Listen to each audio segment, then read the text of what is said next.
Satuan Tugas Penertiban Kawasan Hutan menangkap Samintan, menjadi alat tekan, bukan penegakan hukum yang transparan. Saya Nabila Azahra dan inilah editorial Tempo.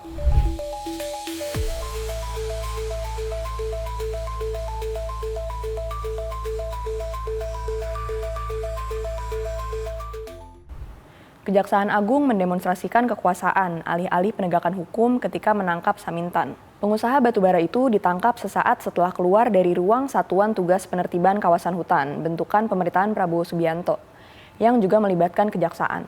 Korps itu lebih mengedepankan tekanan daripada kepastian hukum. Kasus ini berangkat dari aktivitas tambang batubara milik Samintan, PT Asmin Kualindo Tuhub, atau PT AKT, di Murung Raya, Kalimantan Tengah.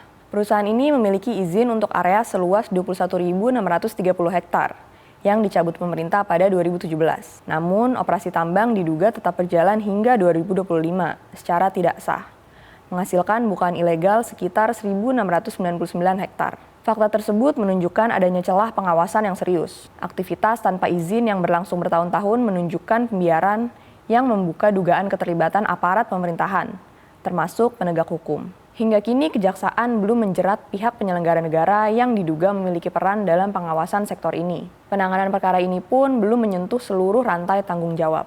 Di tengah kondisi itu, kerangka hukum sebenarnya telah tersedia. Undang-Undang Cipta Kerja melalui pasal 110A dan 110B mengatur bahwa pelanggaran ketelanjuran di kawasan hutan dikenai sanksi administratif berupa denda, bukan pidana, sebagaimana diperjelas dalam Peraturan Pemerintah Nomor 24 Tahun 2021.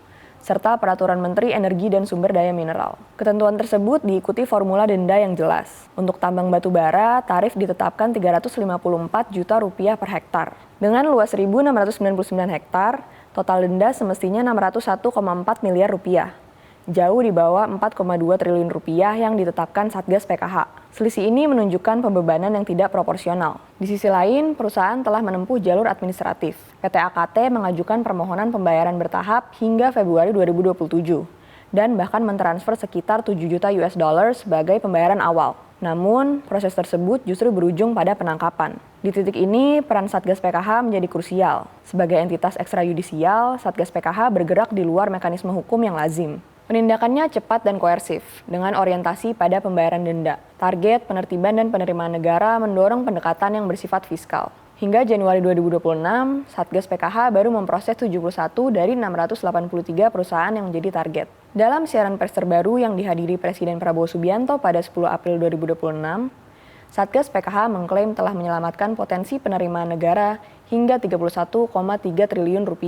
Pemerintah juga menyebutkan penguasaan kembali kawasan hutan mencapai 5,8 juta hektar untuk perkebunan sawit dan lebih dari 10.000 hektar untuk pertambangan. Pada saat yang sama, dari banyak korporasi perusak hutan, termasuk yang terkait dengan banjir di Sumatera, hanya sebagian kecil yang ditindak serius. Capaian tersebut tidak serta-merta membenarkan cara yang ditempuh. Cara itu justru melahirkan penanganan yang tidak transparan dan selektif, serta membuka potensi pelanggaran hukum dengan mengabaikan status hak guna usaha yang masih berlaku. Dalam sejumlah kasus, penertiban bahkan diikuti pengalihan pengelolaan lahan kepada pihak lain, seperti Agrinas, perusahaan baru yang terafiliasi dengan pusat kekuasaan. Penegakan hukum pun bergeser menjadi alat pemaksaan, ketika penerimaan dari denda kawasan hutan dijadikan sumber pembiayaan program pemerintah di bawah Presiden Prabowo Subianto. Hukum sekaligus berubah menjadi instrumen fiskal. Tanpa dasar transparansi dan konsistensi, serta hukum yang jelas, Satgas PKH berpotensi menjadi alat kekuasaan yang bekerja di luar prinsip negara hukum.